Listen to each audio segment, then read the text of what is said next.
Magaalada Bergen oo ah caasimadda labaad ee waddanka Norway ayaa muslimiinta ku nool oo jaaliyadda Soomaaliyeed ay ka mid yihiin waxay u dabaaldegeen munaasabadda Ciidul Fitriga xilli ay jirto cabsi laga qabo koror ku yimaada fayraska COVID-19 oo sanadkii labaad saameeyay isku imaatinka dadweynaha caalamka. Masaajidada Bergen Mosque iyo Salama Islamic Center oo lagu dukaday salaada ciidda ayaa jameecooyinkii ka qayb galay waxay ahaayeen dad kooban oo qadka internetka iska diiwaan geliyay iyadoo la ilaalinayo awaamiirta xukuumadda iyo talooyinka maxadka caafimaadka waddanka Norway ay ka soo saareen sidii loo yareyn lahaa faafidda coronavirus taasoo sababtay in tiro aan badnayn ay ka qayb galaan salaada ciidda halka qoysaska intooda badnaa ay guryahooda ku dukadeen isla markaana ku xafladeeyeen.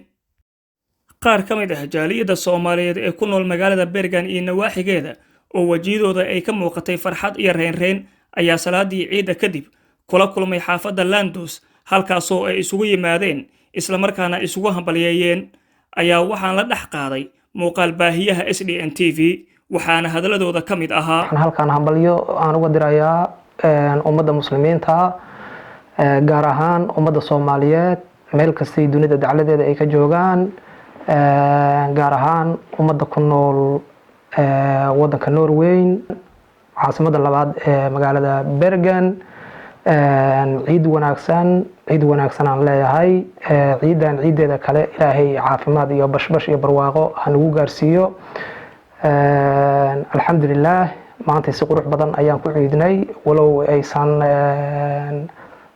sidii aan uga baranay ciidihii ka horeeyay aynan u dhicin dadku aad u yaraayeen corona jira awgiis laakiin insha Allah taala waxaan ilaahay ka rajaynaynaa sanadyada soo socda inay si qurux badan oo sidii aan naqeenay ay noogu soo laaban doonto. mar labaad iyo mar saddexaad waxaan halkan uga faa'iideysanayaa hoon mahadaas aan u celinayaa ilaahay nagu kulmiya halkan gaar ahaan jaaniskan aan maanta helay oo na siiyay TV-ga SDN. anigoo magacaygu uu yahay Cabdullaahi Cali Isxaaq degan dalka Norway anoo ka faa'iideysanayo fursadda ay siisay TV-ga SDN waxaan rabaa in meeshan aan hambalyo ugu diro dhammaan ummadda muslimiinta gaar ahaan ummadda Soomaaliyeed. waxaan leeyahay ciid mubaarak anagoo maanta u dabaaldegayna ciid maalinta koowaad ee Ciidul Fitri oo aan maanta ku soo dukanay masaajidkeena magaalada Bergen iyadoo ay ka duwan tahay ciidan ciidihii ka horeeyay oo ay ahayd in qofka raba inuu ka qayb galo salaada Ciidul Fitri inuu isqoro tiradana ay aad u yaraad inta la ogolaaday laakiin waxaan ka rajaynayaa ilaahay inuu sanadka soo socdo oo na siiyo nicmadii ahayd in iyadoona la kala fogaanin in la dukado aan rajaynayno in sanadka soo socdo ee xaaladda ay ku soo noqoto sidii normaalka ay ahayd.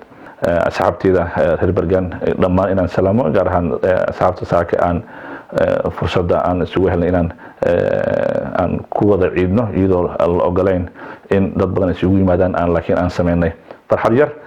asxaabtaas aan leeyahay ciid mubaarak ilaahay mahad iska laho maanta nusku keena meeshaan dadka dhan waxa iga bashaareynaa inay maanta ciid noo tahay. ciid mubaarak aan leeyahay. magacaygu waa Maxamed Xaaji Daaruwaas anigoo ku hadlayo magaca jaaliyadda Soomaaliyeed dalka Norway qaasatan Festland magaalada Bergen waxaan leeyahay ciid wanaagsan. ciid mubaarak dhammaan ummadda muslimiinta meel walba ay joogaan